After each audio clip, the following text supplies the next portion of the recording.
High, আজকে আমি প্রথমবারের মতো ছাগলের মাংস রান্না করতে যাচ্ছি।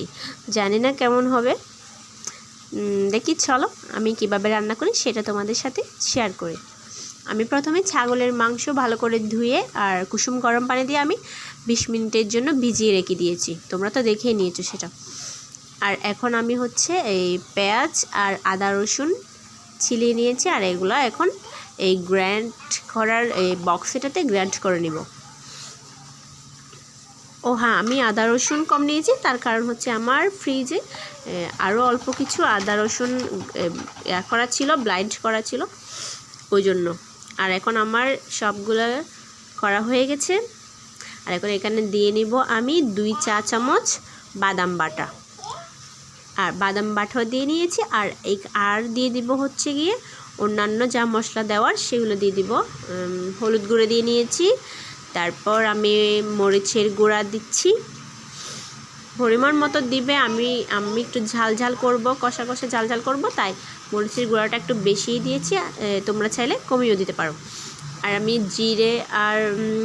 জিরের গুঁড়া দিয়ে দিয়েছি, আর এখন পরিমাণ মতো লবণ দিয়ে নিচ্ছি। আর এখানে হালকা একটু পানি দিয়ে আমি মিশ্রণটা মিক্স করে রেডি করে রেখে দিব। দেখো আমি মিশ্রণটা এখন মিক্স করে রেখে দিচ্ছি। মিক্স করা আমার হয়ে গিয়েছে, আর এখন আমি এটা এক সাইডে রেখে দেব। আর অন্য সাইডে আমি মাংসটা পানি থেকে নিয়ে ভালো করে ধুয়ে নিব। ভালো করে ধোয়া হয়ে গেছে আমার। এখন আমি রান্না করতে চলে যাব। এখন চুলায় একটা কড়াই বসিয়ে দিয়েছি। কড়াইতে আমি দিয়ে নিব এখন সরিষার তেল। আমি আজকের রান্নায় ইউজ করছি রাঁধুনি সরিষার তেলটা। আমার রাঁধুনির জিনিসগুলো অনেক বেশি ভালো লাগে, কেন জানি না। কার কার ভালো লাগে কমেন্টে জানাইও।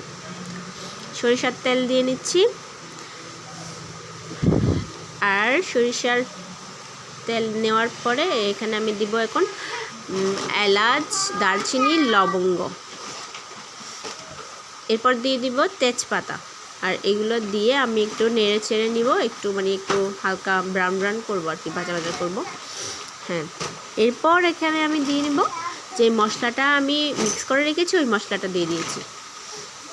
মশলাটা একদম ভালো করে কষাতে হবে, যাতে যত ভালো করে মশলা কষাবে ততই মনে হয় মাংসের টেস্ট বাড়বে।